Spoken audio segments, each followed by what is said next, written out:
All right, injuries for practice. Ben Barch, ankle, will not practice. Trent Williams, ankle, will not practice. Bosa, hip oblique, will not practice. Isaac Guerendo, foot, will not practice. D. Winters, limited. Mustafa, limited. Greenlaw, limited. Flanagan Fowles, limited. Yetur, limited. Go ahead.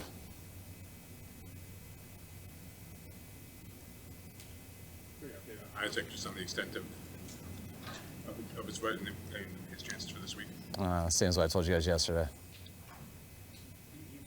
Hesitant yesterday to say that Greenlaw might be activated for this game. Is there a reason for that? I mean, is it not going as well, or was there a setback in the last couple of weeks? No, I just haven't talked to him yet, and want to talk to him and see how this week went. I hate social media, but yesterday, Deebo. I don't hate it. Well, it's not your favorite thing in the world. You don't use it. I don't know how to do it. Yeah. Deebo knows how to do social media, though. And so yesterday he said that he's not struggling, he's just not getting the ball. Has he expressed any frustration with you in terms of targets and production? Deebo and I talk every day, so I understand Deebo saying that. Deebo wants to help us out, and the only way he helps us out is getting the ball more, and we'd like to get it to him more, and we'll continue to work at that. When he does that, obviously it's more than just saying that. It can create a distraction, or people can perceive that in different ways, and maybe it can't be good for the team. Do you have any problems with that, or do you talk to him about, hey, maybe just keep that in-house? Yeah, we'd always love things to stay in-house. That's probably why I don't mess with social media. I'm sure I'd get worked up and stuff too if I was reading stuff about myself all the time, and then I'd maybe make a tweet or something. But that's, is it a distraction in our building? No. We've got to answer questions about it. It's the first time I've talked about it, is right here. But Deebo and I see each other every day and talk about stuff every day. So my advice is to not let outside frustrate you, because just answering those things isn't going to help you in any way. Usually only hurt you. But as far as like what we deal with in our relationships and our team, it's water under the bridge. Part of this, Kyle, is you guys scored 38 points on Sunday. It seems like the offense has found its rhythm that it's been looking for all season. How do you feel about the offense right now? I liked how we played last week. So it's a week-to-week thing. It's we played good in that game, and I thought we hadn't played that well the following the previous 3 weeks. We did versus Tampa the week before that, so we haven't been as consistent as we'd like, and hopefully we can string 2 games together in a row here. We had a couple kickoffs that didn't reach the landing zone there. What was going on? Was he trying something, or was it just a slip, or what was happening? No, he was trying to, when you wind up, to try to boot it out so you don't have a return. Sometimes you don't hit the bottom of the ball correctly. You hit the middle of the ball and don't hit it right, so he just shanked 2. What have you thought about the play of Pooney and Mustafa, a couple of rookies who have played a lot this year? I think they've helped us out all year. They came out real strong and showed right away in camp. Pooney earning that starting position with 2 injuries, I think, in the first 3 days of camp. So he's basically been the starter since day 3, and he acted like the starter right away, and he's continued that throughout the year. Malik in his opportunity with some injuries also, but both of them been playing at a high level. It's tough this time of year for all these rookies. They're usually done around this time, so I know it's a challenge for them just with their bodies and everything, and keeping up with the wear and tear and having to play through some of the soreness and the injuries and things like that. So, but I've been real impressed with them. They helped us a ton, and they're going to be good Niners here going forward. Now that we're almost 2 years into this, is it almost frustrating that the Rams have had Cooper Kupp and now they've found Puka Nacua, who's kind of playing out of his mind the last few weeks? A little bit. I'd rather them not find really good players, but teams do, and Kupp's been one of the best here over however long he's been playing, and Puka showed last year he's one of the best, and he's continued to prove that this year. Deebo addressed the team the other night. Is that something you would have expected to see him do maybe a couple years ago, or when he's a rookie? How would you categorize his maturity from the time he got here to now? A ton. He's still working at public speaking, but just Demo from his first year to his second off season. He came in and did pretty good right away. I remember versus Green Bay, with about 17 seconds on the clock, he had a bust in coverage, which was a big play that got him into field goal range and had him beat us on the last play of the game. And he kind of lost his confidence after that and kind of went, was just quiet, didn't talk that much. And but when he came back that offseason, you could tell like something had clicked, because just the energy he played with, how he was in the building every day. And I think after his first year, just how he approached work every single second and the love he has for football kind of showed up to our whole team. And I thought the next step was trying to get him to speak a little bit in front of the team, which he was a little reluctant to do, but we encouraged him some, and he pulled it off.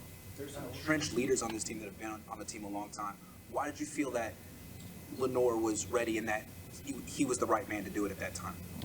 I think I just like people with authenticity. I mean, Deebo's a very real dude. It's sometimes you don't want guys who always talk all the time. You know, we got a lot of guys who can speak well and who are leaders, and it always starts with what you do on the field. But how he plays on the field, the way our guys respect him, and it's always cool to hear some guys who don't speak up that much. What was Brock's message when he spoke Saturday, and how do you feel like he's asserting his leadership on this team? I thought it was good. I mean, Brock is definitely one of the leaders on our team. He's been that way since he took over as quarterback, and but I think the guys just enjoyed hearing him talk. I mean, I think everyone knows how Brock is, and he's consistent as anyone in our building. But anytime your quarterback gets up there and says what he's expecting to do the next day, what he's expecting from the guys around him, carries a lot of weight. What's Javon Hargrave doing, and what's the plan for him for 2025 after you guys tinkered with his contract? And the plan is for him to be a Niner. I mean, I don't know about the contract tinkering. That'd be more of a question for John and Parag, but I think that's just mechanics of contract stuff, but things I don't look into until after the season. Being somewhat tired because they're usually done at this time of year, is that something you can prepare them for, talk to them about, or they just have to kind of go through it? I mean, you can try to tell everybody everything, but usually people don't believe you until it happens. So you just try to tell people how it's coming, that it usually happens just with experience of being around it. You try to tell them that throughout the year, so they kind of set up their routine at the beginning of week one, a little bit in training camp, and you try to never differentiate from that routine. Sometimes rookies, you know, they get to week 4 and it's not that big of a deal. They don't have to go through their routine, but once they get it around now they're like, oh, now I get what you're talking about. I should have kept with that routine. So we pick up on that stuff or talk about it all year to prepare them for this moment, but it still does hit them, and you just talk about the reality of it. I mean, it is going to hit you. You do feel that way, but that's why you got to make conscious decisions and understand it is normal, but it's stuff you got to fight through because too many people are dependent on you. I know, based on where you are in the standings and what's left ahead, does this feel like the playoffs are ready? Yeah, last week felt like the playoffs already. So, you know, since that Buffalo game, every week is a playoff game. So it feels like it this week, and hopefully we can take care of business so next week feels the same. Kyle, has your dad said anything to you about Guerendo reminding him at all of Ricky Waters? That seemed like very similar. No, he hasn't, but I do love Ricky Waters, and hope Isaac turns out like Ricky. That'd be awesome. I feel like Leonard has turned a corner recently. I don't know, last month or so. He just seems to be more impactful when he's out there.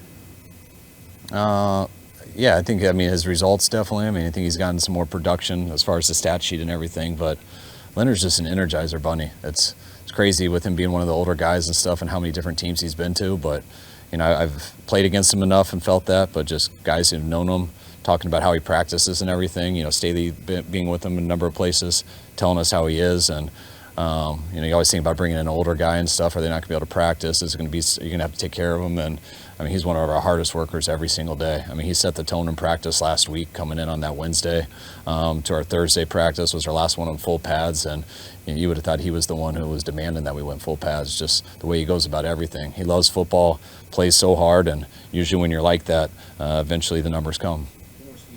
As a head coach, would you prefer a player to step up and deliver a message like that in a crisis time than to do it yourself? I don't really have a preference on anything. My preference is whatever gets the best effect, and so you got to balance that off differently. We're with each other all week, so if a player does it 6 days in a row or a coach does it 7 days in a row, I don't think that's ever the best deal. You'd like to hear it from different people, but the main thing is what's the result, and so it's got to be the right player. It's got to be the right message from a coach. It's got to be all that. Are they going to have to get speeches again because it was so effective? I'm not superstitious, but I'm a little stitious. So they might have to do it. All right, guys. How does your game plan plan change this time around against LA, given Cooper and Puka are back for this game? Yeah, I mean, add those two guys. It was tough last time. Obviously, they beat us, got us with some explosives in the second half. I mean, they're obviously great players. The scheme is, really good. They're not the only two good players on that team. I think the scheme and the skill players that they have, it just goes really well together. What Talanoa brings from a communication aspect especially against the run on the back end? Yeah, just everything. That's always the thing that you want out of your safeties, guys that communicate. I mean, it's huge, and he brings it. I mean, he's always been really good communicating, to hear from the back end. Fred's obviously doing a ton of communicating too, but as many people as that can be talking, it helps, especially when they're on it and it's quick and it's fast and it's decisive. It gets us in the same call, we're good to go. And he's one of the best. Do you think there was a tangible effect immediately? Oh, yeah. Yeah, you can feel it right away. Up on them early like you were against the Bears and have like 319-4, I think it was, in yardage to force all those 3 and outs. Is there some gratification for you in there that, all right, this is what we can do? Everybody's on their assignments. Yeah, I think we always felt that's always been the standard, and I mean, are we going to finish the game giving up 8 yards? Probably not, but I mean, that's always the goal, to be better on third down and red zone. That's what's been showing up. So I think the key for that was being good on first and second down and then finishing it on third down. We've been close so many times, and you don't realize when you go back, you see how many times drives get extended. So when you can actually get off on third down, and then our offense goes and scores, and then we do it again, and then they score. That's the whole complimentary part of the game, and momentum's real. And I mean, the guys executed. Our guys played really hard. Really proud of how they played. Deebo, obviously, he spoke to the team last week, and all of them have been vocal about the fact that it really helped. It helped them click. When you watched his maturation over the years and knowing him as a leader out there on the field, how much of an effect does he have on the defense when you watch him out there? And are guys watching him to kind of find their momentum or find their spark? Yeah, I think when any good player, those guys that's who people look at, whether it's vocal or it's just leading by example. And I think, the way that Demo plays and how effective he's been and how much success he's had, he's grown over time. He's worked. So you instantly gain respect for players like that, whether it's your teammate, whether you're coaching them. So all good players, people want to hear when you have something to say. And I think he had something to say, and it was good. It carries a lot of weight when it comes from guys like that, and everybody respects him. In a football sense, are there any comps for Demo? Does anybody else in the league do what he does in terms of nickel, outside, back and forth? Yeah, that's what it's not very common. That's why, he's a special player, and it's cool that he can do that, and he accepts it, and there was no hesitation, and it's tough to do, but there's not many. I know Jalen Ramsey has done that, and he's been a guy that's, been able to play nickel and move around and track and follow guys and play outside, but there's not a ton. Seems particularly hot right now. What makes him uniquely difficult to defend? He's a tough football player. Some guys are just competitive, He's got size. He doesn't go down easy. Some things you can't measure, and he's just got it. He's doing the right things. He's moving. Like I said, these skill players really fit the scheme really well, and I think he understands that. But he's got good body control, catch radius. He's got just good athletic skill, but marry that with the toughness that he has. He refused to go down. He's just a good all-around football player. Fun film for you guys to watch. When you and the other coaches were looking at this game, I know it was a total team effort on defense, but was there any individual that really stood out to you on the rewatch? You go through it quick. You don't spend as much time because of the short week, so it wasn't like you can sit there and I literally go right after the game into this one. So, a lot of guys played well. There's so many good big situations. All the sacks, to see Etor get 3 sacks, and I think Leonard got 2, and Malik got 1. But really that whole rush plan, how it worked together. Those guys were tied together, and I think it was a big rushing coverage game. That was kind of our plan, and if we needed to pressure, we would, based on how the quarterback was moving around. But I think it was just a team effort, and that's what it needed to be. That's what it needs to be every week, really. And being tied together, and then you add the offense and the special teams together, then it's complementary. About wanting vengeance for this game after the game on Sunday. Given that you guys had lost the lead and that was your first game as a DC in that kind of situation, did you take that personally after that game, or did it stick with you a little bit longer than other losses? The first Rams game? I take all losses personally. I mean, truthfully. You never want to be losing it at the end, but, I mean, it's all about wins and losses. Do you think that guys will play with a little bit more vengeance given how that game was lost and they are a division rival? I think our guys are focused regardless. We know the importance. We knew the importance of this last game. I think our guys will be focused, and, you know, it's a big game because it's our next. It really is. Yeah.